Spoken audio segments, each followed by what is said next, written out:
FIBA International referees completing the officiating crew. It is San Beda versus Benilde. Game number 3 for the right to face the Letran Knights in the finals. It is underway, and the first crack at the basket here for the Benilde Blazers, who are still, riding high with that confidence that they had in game number 2.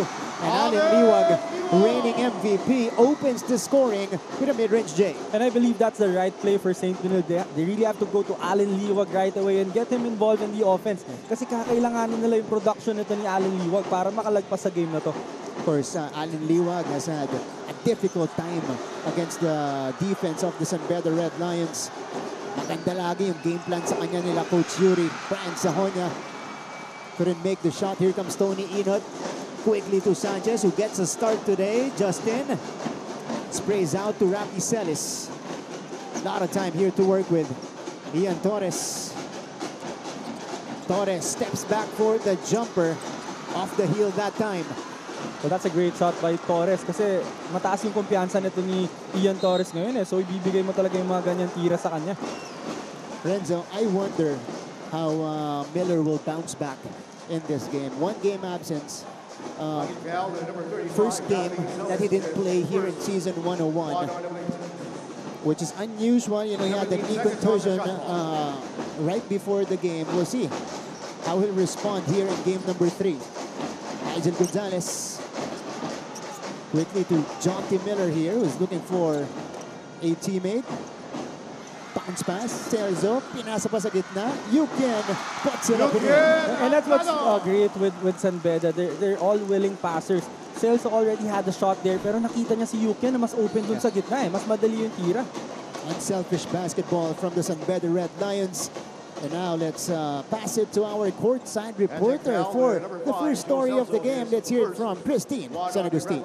Thank you, Martin. Both teams came ready for this do-or-die games as they are coming in as complete units today for San Beda. That means the comeback of John T. Miller after his injury, but for Benilde, this means that they're organizing their offense and strengthening their defense more to keep pace with a fully reinforced opponent. As Coach Charles Chu emphasized, forcing a third game was only half the battle. This won't mean anything unless they commit to outworking San Beda. All for now, Martin and Renzo. Thanks, Christine.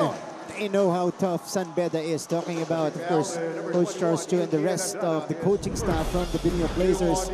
And this has been the game plan for them in the first few plays. Activate Allen Liwag. Well, that's really what they should do eh. Kasi napakalaking weapon na to ni Allen Liwag eh. Napakalaking bagay niya dyan sa loob. So, dapat ma-maximize mo talaga siya. And you really have to make the defense of San Beda work. And in order to do that, kailangan bigyan mo ng maraming action itong si Allen Liwag. Allen Liwag, 9 points, 15 rebounds in that Game 2 win. 2-4 is the tally. Both baskets coming from Liwag so far for the Blazers. Miller. Almost 2 minutes gone here in the first. Jonty, the pull-up jumper is good. Showing us that he hasn't missed a step. Well, that was a tough shot for John T. Miller. Tony Inot was right in front of him. That was heavily contested, but John T. Miller was able to make it. Rafi Celis on the floater, gets the roll. And for Benilde, that's the right idea. You really have to attack itong si John T. Miller and make him work on defense as well. Kasi makakapagod din sa kanya yun eh. And kapag nasushutan mo siya, it can also affect his confidence. That's right. And he is getting doubled here. Gonzalez, Sahonia, all day, boom! And that's a big shot for Brian Sahonia.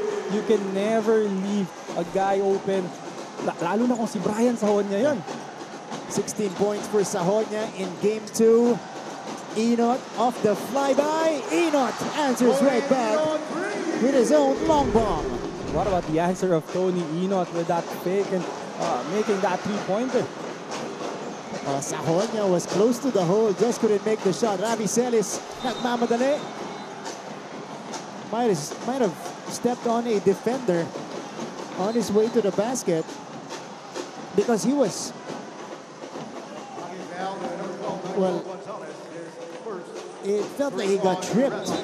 Well, I was actually surprised. There were 5 Beda guys there, and he opted to attack that defense. Kaya ito, tignan natin yung nangyari. Rafi Celis with it. Okay. It was a misstep from Rafi Celis. Nonetheless, they called the foul against the Red Lions. Coach Yuri is wondering where the foul was. Even Coach Charles Chu, he agrees na nadulas lang itong si Rafi Celis. But I think there was a contact after the slip with Nigel Gonzalez. Yung itinawag nila, no? Okay. Celis on the second one did not play in game 1 because he was rushed to the ER. But to see him back on the court, flourishing for Benil, played 18 minutes in game 2. 11-7 lead. Early lead here for the Blazers. Brian Zahonia left it short. Celis snatching the rebound. Rafi Celis is on the move. Celis with the left hand draws a foul again. Well, Rafi Celis plays an important role for the Benil Blazers because he's the one guarding itong si Brian Zahonia, and whenever he gets that defensive rebound, he can go all the way to the other side to score that basketball. That's right. That was the basket by Jonty Miller, countered by this floater by Rafi Celis, who was making noise early for Benil.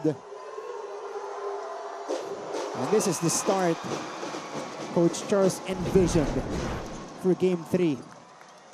Well, talking about the Benil Blazers, they really have to go faster. They need to run against San Beda. Kasi alam mo, pag nakaset na yung depensa nitong San Beda, pinagandaan ka talaga ng maayos niyan. Yung scouting report nila, napakaganda. So, kailangan mo damihan yung chances mo na makascore. And in order to do that, kailangan mong bilisan yung laro. And that's exactly what they're doing. They're turning up the tempo. Here in the first frame, Gonzalez, the mid-range jumper, left it short. And here comes Benil looking to compound on this lead, 13-7. Torres, Celis, got Miller to bite. Back out to Enot. 8 to shoot, good pass. Allen Liwag just couldn't make the layup. Well, that was a great pass by Tony Enot, and I thought Justin Sanchez was wide open below the rim. Hindi nga lang nakita ni Allen Liwag. Pagkakataong bumawi para sa San Beda there. Off to a slower start. Miller again knocking it down from mid-range. Red Lions, though, are still down by 4. We got a timeout, our first one in the game.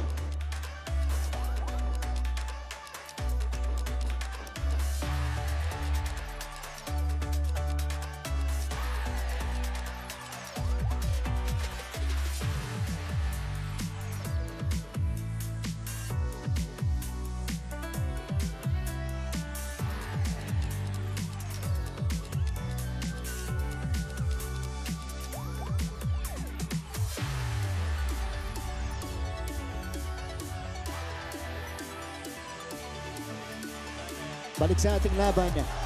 You guys are watching game number 3 between Benil and San Beda. It is a 4-point lead so far for the Benil Blazers. Martin Javier with Renzo Navarro here in the broadcast. What can you say about the start of the Benil Blazers here, Renzo? Well, that's definitely the start that they want. Talagang mataas yung energy kasi lahat sila kayang tumakbo eh. And again, like what I mentioned earlier, once na nakaset na yung depensa ng San Beda, mahirap nang basagin yan eh. Sobrang taas ng disiplina nila sa defense. Sobrang ganda ng scouting report nila and ng schemes nila. So you really have to go fast. You really have to go quick. And for San Beda, you know, initially, at least first few plays, they look tentative. They look a little bit tense offensively. Well, actually, yung dalawang shots ni Miller, hindi na parang broken play na eh. Even the three-pointer Brian Zahonia, nagkaroon lang ng double dito kay Miller, na-release yung bola, nakita nila si Brian Zahonia in the corner, kaya nakakuha ng three-pointer. That's right. Wala pa talagang solid execution. Liwag again, missing at the rim. Oh, Yukian is down. Oh, that's Bismarck Lina rather, down on the floor, fighting for the basketball. And that was the second missed layup para dito kay Allen Liwag. So yung depensa talaga ni Bismarck Lina. Naiilang itong si Allen eh. So this is the first entry for Bismarck Lina. Pinalitan si Joe Celso. Also our first change in personnel in the game. Gonzalez over to Miller. Nabasa ni Tony Inot. 15 left on San Beda's 24. But you like the aggressiveness. You know, body language-wise, iba yung itinatakbo at iba yung aura ngayon ng Benilde. Well, I think ito rin talaga yung tamang starting five for CSB eh. Kasi very athletic, hindi ka magsasuffer masyado sa height kasi ang lalaki rin eh. And at the same time, kayang-kayang tumakbo. Napakabilis din ng lineup. Kaya I think it's the perfect lineup to start against San Beda. Too strong for Jonty Miller. Rebound is collected by Torres. And here comes Ian Torres against Gonzalez. Flip pass to Liwag. Inot is open for three. Inot knocks it down. That's a great pass from Allen Liwag actually. Good read for Tony Inot because Jonty Miller went under the screen. Wide open yung three-pointer na yun. Biggest lead established by Benilde. Tony Inot with 2 3-pointers. Jonty Miller swatted away by Allen Liwag. And here comes Benilde again. Torres could not sneak it through. They were looking for a foul. None was given. San Beda has the numbers. Jonty Miller counted and the foul. But I don't think Jonty Miller would miss two in a row. Look at this. This is our Yakult Instant Replay para may tulong protect dyan. Yakult with 8B LCS in every bottle that may reach the intestines alive. LCS helps balance good and bad bacteria to improve digestion and boost immunity. Kaya drink Yakult every day. Panalo ka dyan. Panalo yung move ni Jonty Miller.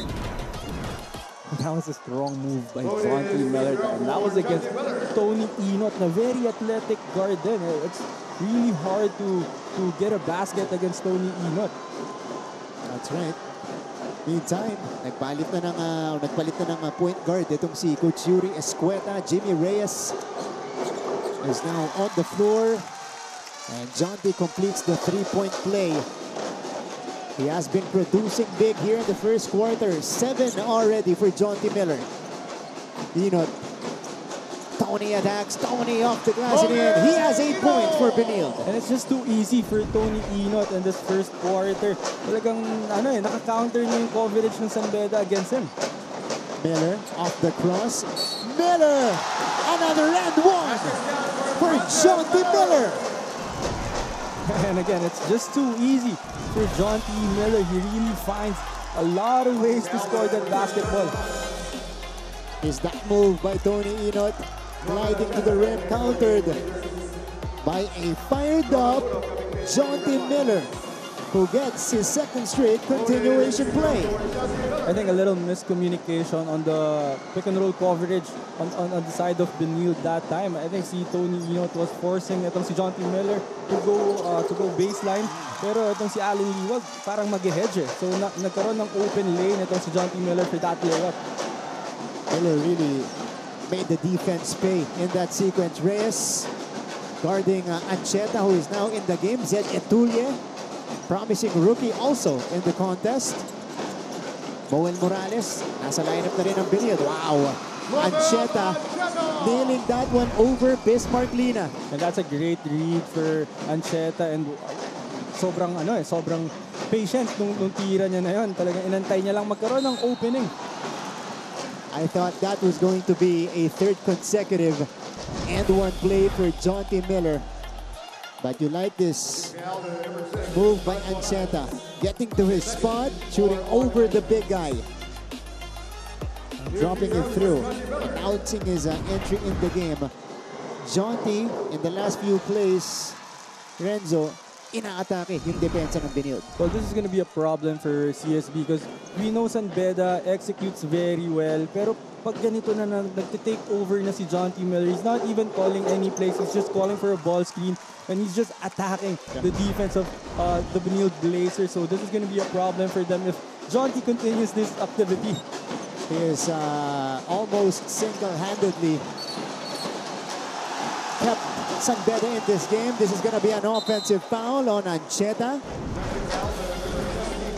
Reyes being a pest on the defensive end. Yeah. Ancheta getting Jimmy's head that time. So 20-17 here in the first.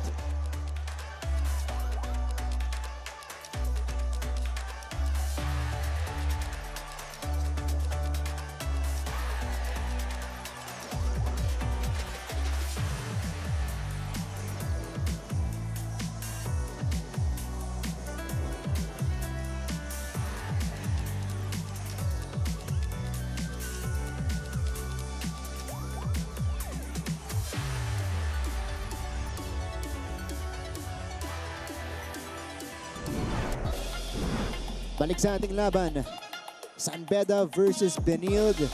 And we're seeing a good exchange for both teams. Tony Inot has scored big in the first quarter. He has 8 points for the Blazers. And it's a very high scoring quarter for both teams. Benilde with 20 points and Beda with 17. And meron pa tayong 3 minutes and 20 remaining for this quarter. That's right. Both teams shooting very well.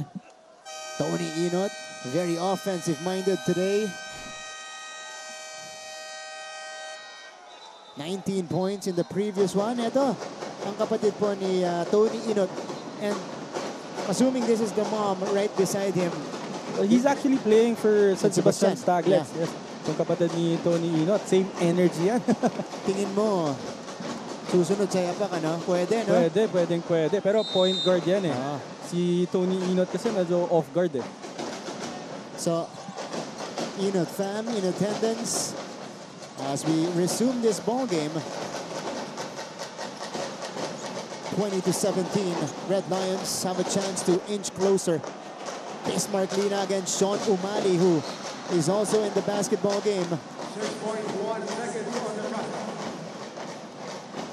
That's just great defense for Sean Umali, avoiding yung na matawagan siya ng foul, pero hindi rin nakakuha ng espasyo itong si Bismarck Lina. Brian Sahonia checks back in, replacing John T. Miller. This is an interesting decision from the San Beda Red Lions. Miller has 12 points, 12 of their 17 so far. Reyes have to put it up. Sanchez denies him. Ian Torres, hang time. Puno gets it. Jomel, hinarang ni Morales. Now we got a whistle. Wow. So, for Moel Morales, limited action on the court. This is gonna be his third foul. That's a great recovery for the San Beda Red Lions. So they turned the ball over and they went back to defense right away. Yun yung disiplina na sinasabi natin sa San Beda Red Lions eh. Talagang even if they commit a turnover or if they miss a shot, talagang babalik lang sila sa depensa agad. That's right. Jumel Puno at the free throw line. We saw shades of pre-injury. Jumel Puno in game number 2. Had 14 points, was their third leading scorer. 9 boards as well. Had a golden chance to give them that finals berth. Just missed it at the rim. And he even hit a lot of mid-range jumper during that game.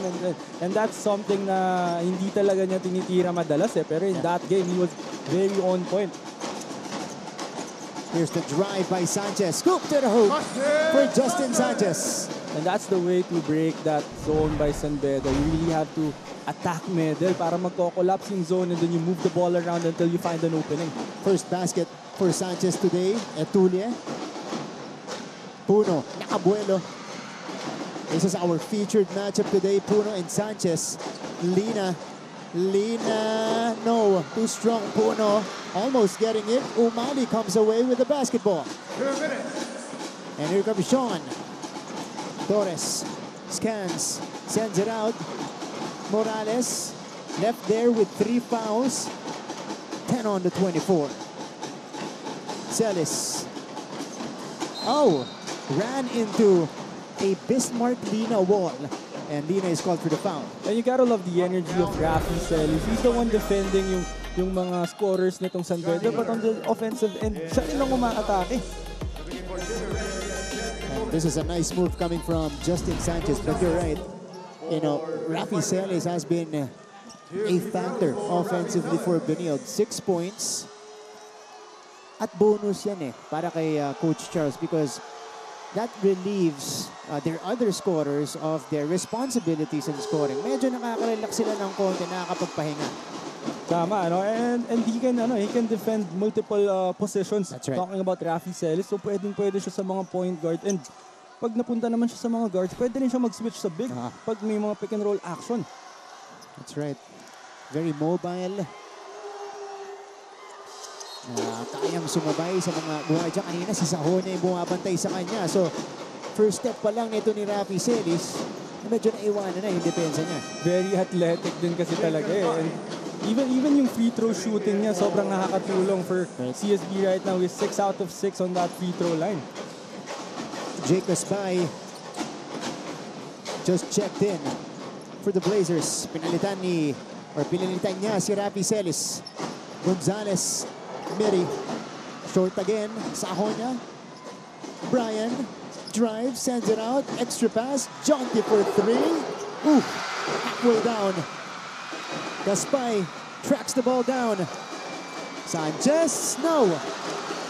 Back the other way we go. Ito na si Brian Sahona. Sahona will attack. Sahona heavily bothered by Sanchez. And there is a whistle underneath against the Blazers. If it's on Morales, that's going to be number 4.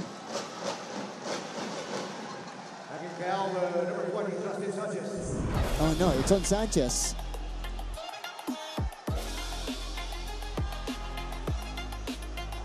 Okay. Yeah, okay. Sanchez wanted to tag the basketball. Nakagip yung braso ni Joe Celso. Well, I want to talk about Brian Sahona kasi he's been trying to attack and look for his points the past few possessions, but I think he has to realize na yung depensa ng Benilde Blazers medyo nakafocus din sa kanya because of the absence of John T. Miller last game. Siya yung naging focal point nung offense ng San Beda. So medyo nakafocus yung Benilde sa kanya ngayon. So kailangan niya maging medyo facilitator para sa San Beda kasi napakaraming opening na nakikreate nung pag-atake niya. That's right. Joe Celso at the free throw line here. Second one. First miss from the line for San Beda. But he'll get another one. Celis, by the way, 6 out of 6 from the free throw line already. Has been perfect. Has almost equaled the output of the entire San Beda team. But one more for Joe Celso.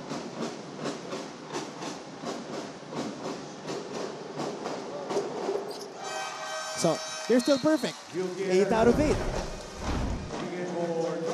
21-24. Here in the first frame. Ancheta. Nagbababa ng bola. Again, Gonzalez is on him. One of the best defensive guards that we have in the league. Tony. Back to Inot. 5 to shoot. Tony decides to pull the trigger. Off to the left. And there's a push underneath. Well, hindi masyadong umikot yung bola that time for the St. Benilde Blazers. I think they're really trying to attack itong si John T. Miller. But that's a great defensive stop coming from John T. Miller and San Beda Red Lions. Talagang hindi nila binigyan ng espasyo yung dive nito ni Sean Umali. Kaya walang mahanap si Tony Inot na papasahan. Forced him to take the shot, but Umali will proceed to the free throw line after the foul. Both teams in the penalty already. Lina will replace Celso. Umali his first trip to the free throw line. So Big Sean.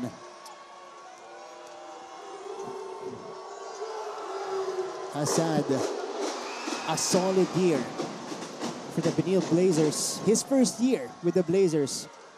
spent a few seasons. You know him very well with the LPU Pirates. Well, I'm actually very impressed with Sean O'Malley sa season 101 na to. Yeah. Not with his numbers, but the way he approached yung role niya para sa Benilde Blazers. Like, of course, you have Allen Liwag, you have Justin Sanchez and all those guys.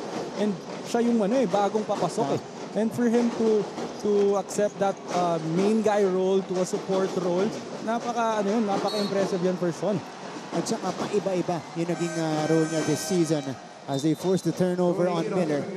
Because for the most part, in the classification round, wala pong Allen Liwag. He was injured. So, aside from being the support center in a few games, siya yung naging main guy nila sa opensa. Oh, yun yung maturity rin na meron na si Sean O'Malley. Yung adjustment niya from one role to another. In a span of 3 months nung season na, itong buong season na to, papalit-palit eh. So, you can say this is a battle-tested Sean O'Malley that they're fielding in game number 3. This is Justin Sanchez against his former teammate. How you can denies Justin. These two players, they've known each other since high school. And that's a great block by Yuki and Andrada. We all know Justin Sanchez has the foot speed advantage. Pero Yuki and Andrada was able to stay in front of him and get that block. And you can tell how impactful that was based on Yukian's reaction afterwards. He was fired up. 3.8 for Benilde on their clock. Lina interferes and they steal the ball. Andrada, enough for a heave. Miller, too strong. And the first quarter comes to a close. There is a 5-point lead maintained by the Benilde Blazers. We'll see if they can continue when we come back. Casual clothes lang si Coach Allen. Of course, he's always scouting, he's always working.